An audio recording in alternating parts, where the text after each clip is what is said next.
Honkai Impact 3 is one of the longest ongoing narratives created by HoYoverse, with its lore spanning over 8 years worth of content. The question that most people have in the beginning is, what is the Honkai? Well, Honkai can actually mean 3 different things depending on the context used in the game. The most common use refers to the Honkai phenomena, a mysterious and destructive force that plagues Earth in Honkai Impact 3. The Honkai usually grows alongside technological advancements of civilizations, manifesting through plagues, natural disasters, and even monsters such as zombies and Honkai beasts. The second meaning refers to Honkai energy, which causes the Honkai phenomena. Honkai energy is extremely dangerous to humans due to the radiation it emits, but it powers almost everything in the story, from the battlesuits used in combat to the mechs and other weapons. Lastly, the third meaning, it refers to the Cocoon of Finality, a higher dimensional being and the main perpetrator of the Honkai phenomena. Previous era, a highly advanced period from 50,000 years ago. The Cocoon of Finality trapped Earth in a 50,000 year loop where every time the Earth is destroyed, it gets reset. The previous era is the previous cycle, and many technologies from that time were preserved or reproduced in the current era. Valkyries are a group of female warriors enhanced by a genetic imprint known as stigmata, and they are the main force tasked with fighting the Honkai. There are 2 types of stigmata: natural, which awakens on its own in selected individual, and artificial, an attempt to recreate the stigmata technology in the current era, though it's far from perfect. The person responsible for copying the stigmata technology in the current era is Ado Apocalypse, the overseer of Schicksal, the main organization on Earth tasked with fighting the Honkai. Other notable organizations include Anti-Entropy, which used to be part of Schicksal but broke away due to disagreements with Ado's methods. Instead of human warriors, Anti-Entropy uses mechs powered by Honkai energy. The sovereign of Anti-Entropy is none other than Weltiang, the first Herrscher. The last notable organization is Word Serpent, which traces its roots back to the previous era. They use previous era technology, and their main goal is to enact Project Stigma, a frightening plan from the previous era meant to end the Honkai at the cost of humanity itself. The leader of Word Serpent is Kevin Kaslana, a warrior from the previous era who survived in the current one. Honkai gives birth to powerful entities called Herrschers who can bend physical laws. Normally, Herrschers are under the influence of the Cocoon of Finality as they are projections of its powers. However, due to the sacrifice of a certain Herrscher from the previous era, the Herrschers of the current era are no longer tied to the Cocoon's influence. Additionally, the birth of a Herrscher is always accompanied by the formation of a Herrscher core, which you can think of as a source of power for a Herrscher, allowing them to draw Honkai into physical world and bend the laws of nature. Some Herrscher cores are also referred to as gems, but note that they are the same thing. Chapter 1 begins with Kiana Kaslana, May Raiden and Bronya Zajcik, 3 Valkyrie trainees sent to stop a rogue battleship powered by Honkai energy from destroying a city. After reaching the control room, they learn that the battleship was gifted to Kiana by an unknown party who also tasked her with gathering 4 keys, each corresponding to a Herrscher gem left behind years ago during the second eruption when Sirin, the second Herschel, almost destroyed Earth. Suddenly, the microchip implanted in Bronya's brain is hacked by Cocolia, an anti-entropy agent, forcing her to attack Kiana and May. They manage to subdue her and they begin their journey to find the keys. Later, they find one of the keys, the Gem of Desire, in Schicksal's Oceania branch, implanted in a young Valkyrie named Wendy. Due to the implant, Wendy lost her ability to walk and harbors deep feeling of hatred towards the people who did this to her. This hatred leads her to become the 4th Herrscher, who has authority over wind. They stop Wendy, but Bronya's microchip is hacked again by Cocolia, who kidnaps both Wendy and May. Also, I forgot to mention, May is actually the 3rd Herrscher who has authority over lightning. Kiana, Teresa and Himeko team up to save them. They rescue May, but Wendy is killed by Cocolia. Bronya falls into a coma after burning the microchip in her head. To find a way to save Bronya, Teresa enters Schicksal's secret library to search for a cure. This library can create a virtual world of events that happened in the past. Kiana follows Teresa and ends up witnessing the events of the second eruption when her mother, Cecilia Shariak, died fighting the Herrscher of the Void. But everything turns out to be an illusion created by Sirin to break Kiana's spirit and take over her body. Fu Hua, who was an undercover agent sent by Ado, kidnaps Kiana and brings her to Schicksal HQ. In order to get Kiana back, Teresa decides to ally with Dr. Einstein and Tesla from Anti-Entropy. At the same time, it is revealed that Ado's goal was to revive the second Herrscher and that Kiana was a genetically modified clone created to house Sirin's consciousness. The Senfreya group infiltrates Schicksal HQ, but it's too late to stop Ado's plan. The Herrscher of the Void takes over Kiana's body and all attempts to fight her prove futile. The Herrscher even extracts the Gem of Conquest from Mei. Even Fu Hua, revolted by Ado's actions, turns on him, but Ado shoots her. Ado then reveals that his true plan is to have a Valkyrie sacrifice herself to stimulate Kiana's emotions, allowing her to regain control over her body and becoming a human who can use Herrscher powers. Unfortunately, Ado's plan succeeds after Himeko, guided by Fu Hua's consciousness, dons a powerful battlesuit from the previous era. This gives Himeko enough power to fight the Herrscher of the Void, but she ends up sacrificing herself to bring Kiana back.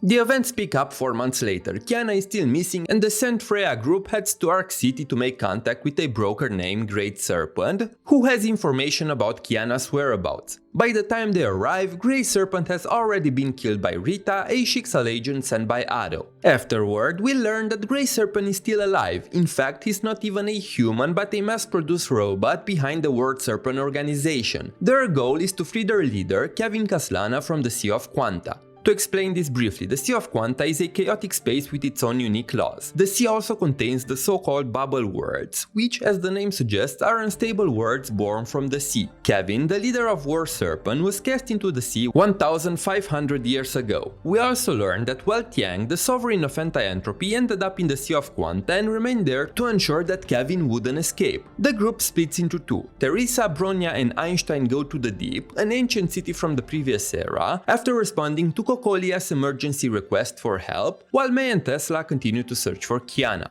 The next few chapters focus on Bronya. We learn about her past, how she was raised in an orphanage in Siberia by Kokolia together with Rosalia, Lilia and Sele. Unfortunately, after an experiment a few years back, Sele got trapped into the Sea of Quanta. Oh, and one important thing about Sele is that she has another personality born from her stigmata, which I'm gonna call Red Sele from now on. Kokolia's group is being attacked by Schicksal forces since she possesses the Gem of Desire, but Kokolia threw the gem into the Sea of Quanta to force cooperation from Einstein and the rest. Oh, did I mention that the Deep has a way to access the Sea of Quanta? And things get even more complicated when it is revealed that Kokolia was secretly working with Grey Serpent, who promised to bring Sele back from the sea, and Bronya is forced to dive into the Sea of Quanta alone.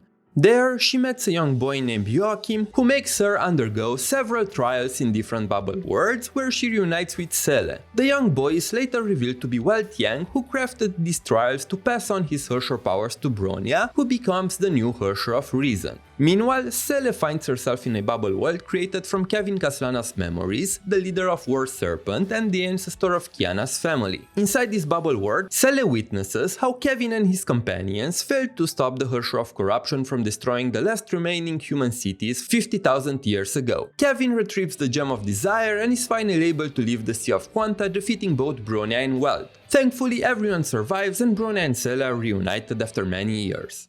In the following chapters, we see how Kiana tries to cope with the events that happened 4 months ago. Overwhelmed by guilt, Kiana attempts to end her own life, but she is stopped by Fu Hua, who attached her consciousness to Kiana before being shot by Ado. With Fu Hua's help, the Herrscher of the Void's consciousness is suppressed, and Kiana gains partial control over her Void powers. Meanwhile, World Serpent tries to blow up an entire city using a bomb powered by Honkai energy. Kiana, using her Herrscher powers, takes the bomb into the stratosphere where it detonates and Kiana is hit with the Honkai energy from the explosion. As she falls, Kiana is caught by Durandal, the strongest Schicksal Valkyrie, who captures her and takes Kiana to a Schicksal base in Africa. Kiana is unable to escape Durandal until the base is attacked by World Serpent. Using the Chaos as cover, Kiana escapes but is confronted by Kevin. Fu Hua, who is revealed to be Kevin's old companion and a survivor from the previous era, stalls Kevin enough for Kiana to escape. Consumed by anger and regret, Kiana teleports to Nagazora, the city where she first met Mei and Bronya 3 years earlier.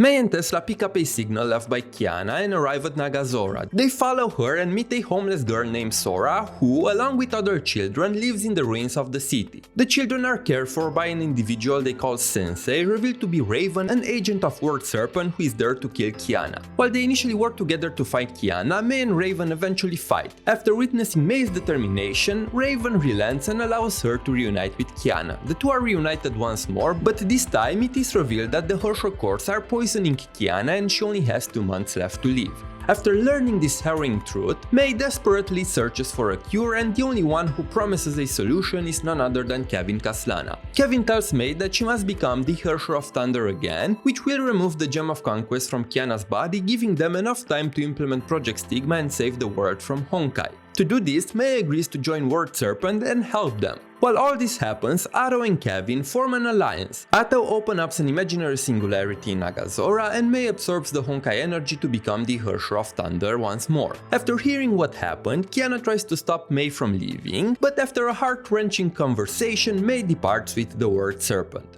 Mei, now a Word Serpent agent, is sent with Raven to a tropical island called Coral Island to subdue a newly formed Herrscher, the Herrscher of Ice. It turns out that the Herrscher of Ice is a former Schicksal Valkyrie named Anna Shariak. They also meet Owl, another Word Serpent agent. Owl and Anna knew each other as Anna saved his life a few years prior. Owl betrays Raven and Mei to protect Anna, and they both end up combining into a super Herrscher called the Herrscher of Rhymestar. Mei and Durandal manage to defeat the monster and obtain both the core of ice and the core from the newly formed Herrscher of Stars. Remember that a while ago Atto shot Fu Hua in the head? Well, while all of this was happening, the Herrscher of Sentience awoke in Fu Hua's body. Fu Hua is immortal, so after Atto shot her, he put her into a healing pod. But Fu Hua transferred her consciousness before she was shot, so there was no one in her body to wake up, which turned out to be the perfect opportunity for the Honkai to take over. The Herrscher of Sentience, who had Fu Hua's memories when she woke up, killed one of Atto's clones, destroyed one of Word Serpent's bases, and fought Kevin, after which she gained possession of the feather that housed Fu Hua's real consciousness. From there, the Herrscher of Sentience and Fu Hua visit Mount Taishuan, a place where Fu Hua lived for many millennia. There, the Herrscher of Sentience has a whole identity crisis until she realizes that she's not the real Fu Hua. Meanwhile, Kiana and Bronya also visit the same place to look for some techniques left behind by Fu Hua that could help them control their Herrscher powers. After they arrive, they witness Fu Hua's memory spanning her 50,000 years life, which turned out to be planned by the Herrscher of Sentience to make them learn more about Fu Hua. Then the Herrscher of Sentience makes Kiana and Bronya decide who is the better Fu Hua. Of course, Kiana and Bronya choose the Fu Hua they know, and the Herrscher of Sentience throws a temper tantrum, but they end up defeating her. After a while, the Herrscher of Domination, who has the power to copy negative human emotions and create up to 1,000 puppets from them, is wreaking havoc around the world. The first part of this arc focuses on Cele and the dynamic between her and her counterpart. Cele is slowly becoming more mature, and the other Cele grows scared, thinking that Cele will no longer need her. The Herrscher of Domination tries to exploit that fear, but both Celes manage to overcome it, and Cele gives the other Cele full control of the body for the first time. The latter part of the arc focuses on Kiana. After a failed attempt to stop the Herrscher of Domination, Kiana gets dragged into the Theater of Domination, a separate dimension belonging to the Herrscher. There, the Herrscher of Domination wakes up the Herrscher of the Void inside Kiana by showing Kiana proof that Himeko is indeed dead. We finally learn that Kiana and the Herrscher of the Void personality are both personalities born from Sirin's wishes. Kiana represents her wish to live a normal life, and the Herrscher of the Void is her wish for revenge. Kiana defeats the Herrscher of the Void and gains full control over the Herrscher powers. After a brief reunion and goodbye with Himeko's afterimage inside the Gem of Haste, Kiana defeats the Herrscher of Domination and becomes the Herrscher of Flame Saiyan, commanding both the powers of Void and Fire. The time has finally come for Atto to put his 500 years long plan into motion and bring back his childhood friend and love of his life, Kalen Kaslana. Atto resigns as Schicksal Overseer and passes down the title to Teresa. He then lures the St. Freya group and Anti-Entropy to Colosten, where the old Schicksal HQ was located, using the Core of Domination as bait. When they arrive, Atto does his best to get on everyone's nerves, secretly preparing trials and obstacles for them to overcome and grow, while also furthering his plan. We finally learn that Durandal is the real Kiana, who was thought to be dead for 10 years. With her real identity revealed, Durandal teams up with Kiana Kiana to deal with Ado once and for all. Ado had amassed an infinite amount of imaginary energy by forming a connection with the imaginary tree, becoming a false god. However, he still couldn't realize his plan, but he used Kiana's hatred for him to make her use the power of the Herrscher of the Void on him, which allowed his soul to free itself from the constraints of the tree. This enabled Ado to reach the wedge of the world, where he created a branching timeline in which Kallen never died 500 years ago, finally realizing his long-lasting wish at the cost of his life. After Ado's story concludes, it's time to cover Elysian Realm, which I'm not going to do in this video. Look, Elysian Realm is massive, so I'll link you some of my other videos where I do a full story recap for it. Please watch those to fully understand it. Kevin has finally implemented Project Stigma, which placed every person on Earth inside a giant collective dream. He also hijacked the authority of finality from the cocoon. Project Stigma aims to merge the consciousness of all humans into a giant dream, which in turn would give birth to physical manifestations of human ideas, which are basically living stigmata who can coexist with the Honkai. All the people who had a naturally awakened stigmata were transported to the moon, and all active Herrschers were thrown into the Sea of Quanta. There, Mei and Kiana finally reunite, and with the help of some familiar faces, they manage to unlock the mental constraints on their authorities and escape from the Sea of Quanta and confront Kevin on the moon. Unfortunately, Kevin outmatches them in combat. This is when Mystaline, a Word Serpent agent behind Project Stigma, traps Kiana, Mei and Bronya inside a dream, intending to take control over the powers of the Herrscher of Reason. As the story progresses, we learn that Mystaline's true goal was to help Bronya awaken as the Herrscher of Truth, the complete form of the Herrscher of Reason. Afterward, the group returns to Earth, only to find that most of it has already been consumed by Project Stigma. Anti-Entropy and Schicksal come up with a plan together to stop Kevin. Durandal, Fuhua, Teresa and Sela enter the giant dream to steer the will of the humans trapped there and make them want to wake up on their own. While there, they also steal a part of Kevin's authority. Mei reclaims the lost authority of Origin, which once belonged to Alicia, becoming the new Herrscher of Origin. Kiana, after absorbing all Herrscher authorities, is recognized by the cocoon as the true Herrscher of Finality. Then, they battle Kevin one final time and defeat him, finally surpassing his ambition. Kiana gets the full authority of Finality and becomes the new goddess of Earth. Since Earth is still recovering from Project Stigma, Kiana remains on the moon to siphon all the Honkai energy there and find a way to convert Honkai energy into regular energy so that it won't threaten humanity in the future. And this is pretty much the story of part 1 summarized, but we're not done yet. No. There's still part 1.5, which is split into two big halves. So let's start with Cele's arc. Cele is lured into a bubble world that's actually two bubble worlds existing in the same space. Red Cele and Blue Cele are separated. As they search for each other, they meet Vita, a cheerful and bubbly girl who offers to serve as their guide. Later we found out that Vita is from Venus and that 250 million years ago Venus also fought the cocoon of finality but was destroyed. The two bubble worlds are on the brink of destruction, and the one behind this is being referred to as Sa, the abyss of the Sea of Quanta. Sa is a being that evolved to be similar to the cocoon of finality and is planning to destroy the two bubble worlds to harness the energy resulted from their destruction. To stop Sa, they need to create a new Herrscher that is born in the Sea of Quanta and use its authority to cut the connection between Sa and the bubble worlds. Vita is revealed to be Sa's proxy, a clone of Sa that is going around the Sea of Quanta to harness energy. It is also revealed that Sa was the last survivor of Venus and gained some power from the Sea of Quanta. After millions of years of growing, Sa became a being similar to the cocoon of finality. After Cele becomes the Herrscher of Rebirth, she manages to defeat Vita and cut off Sa's connection to the two bubble worlds. Vita then reveals that this was part of her plan to free herself from Sa's clutches and be free. After thanking Cele, Vita disappears.